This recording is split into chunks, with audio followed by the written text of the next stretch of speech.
Losing a spouse is one of the most painful experiences anyone can go through. It's not just about grief. It's about the silence in the house, the empty chair at the table, the little routines that suddenly stop. It's the shock of waking up each morning and remembering that your life has changed forever. In the middle of this emotional storm, you're often expected to make big decisions about money, your home, your future. And sometimes, the advice you get from others, even if it's well-meaning, can push you into choices you're not ready to make. That's why today's video is so important. We're going to talk about 5 things you should never rush into after losing a spouse. These are things that may seem like solutions in the moment but can actually lead to regret, confusion, or even more pain down the road. Stay with me until the end, because this isn't just about avoiding mistakes.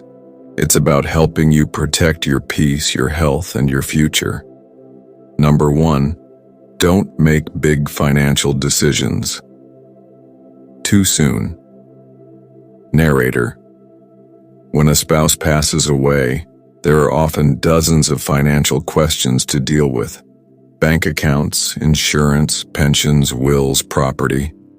All of it lands in your lap at once.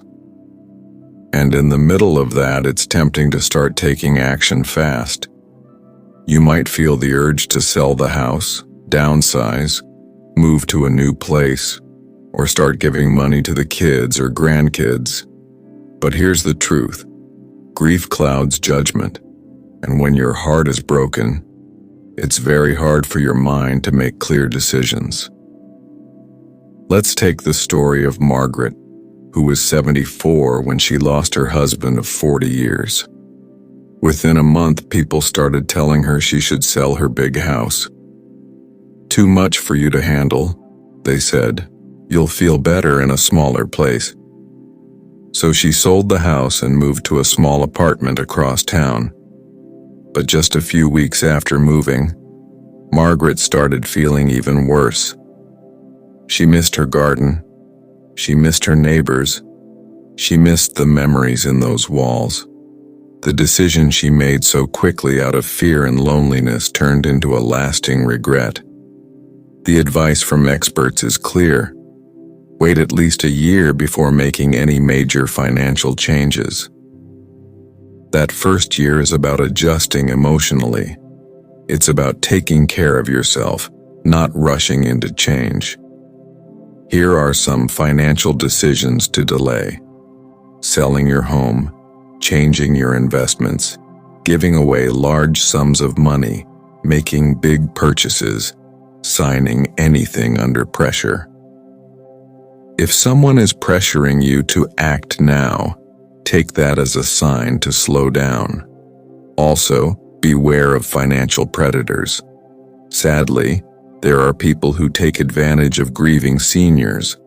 They might offer you great investment opportunities or ask for loans.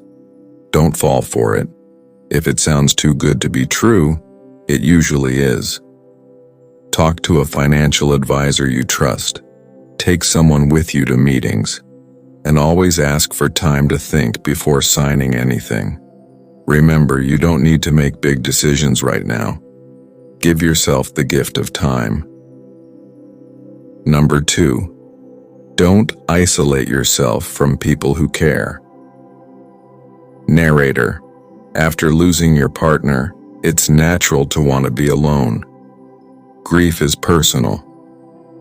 Sometimes it feels like nobody else can understand what you're going through. And while a little quiet time is healthy, cutting yourself off from everyone is not. Let me tell you about Walter, who lost his wife of 52 years. After her passing, he stopped answering the phone. He didn't go to church anymore. He skipped family dinners. He told himself, "They wouldn't understand. I just need space." But months went by and Walter didn't feel better. In fact, he felt worse. He was tired all the time, eating poorly and losing weight. It wasn't until a kind neighbor knocked on his door and invited him for a simple cup of coffee that something changed. That one coffee turned into a weekly habit. Then came a short walk. Then he joined a small grief group at the community center. Slowly, life began to return. The truth is this: even if people don't know exactly what you're going through, their presence helps. Just sitting with someone, hearing their voice, or going for a short walk can be healing. Here are small ways to stay connected. Answer one phone call a day. Invite a friend over for tea. Join a grief support group. Visit a local library or senior center. Even if you don't feel like talking, just being around others helps you feel less alone. You don't have to pretend to be okay. Let people see you as you are. Those who truly care will walk with you, without judgment, without rushing you. You are not a burden. You are not weak. You are grieving. And you are still deeply loved. Number 3. Don't neglect your health. Narrator. One of the most common mistakes people make after losing a spouse is forgetting to care for themselves. And I don't mean fancy self-care. I mean the basics. Eating well, sleeping, taking medication, staying active. Grief is exhausting. It takes a toll on your body, not just your heart. You might skip meals because you're not hungry. Or you might stop going to the doctor because you don't want to leave the house. But the longer that goes on, the harder it gets to recover. James, an 81-year-old widower, lived on microwave dinners and crackers for weeks after his wife died. He didn't even realize how much strength he had lost until he nearly fainted one day while reaching for a pan in the kitchen. It was his daughter who helped him see what was happening. She helped him plan small meals, reminded him to drink water, and even started walking with him each evening. Little by little, James felt stronger, not just in his body, but in his spirit too. Here are simple health tips to follow. Eat small, nutritious meals even if you're not hungry. Drink plenty of water. Take your medications on time. Get light movement, like walking or stretching. Keep regular doctor appointments. Talk to someone if you feel anxious or depressed. It's okay to grieve. It's okay to feel down.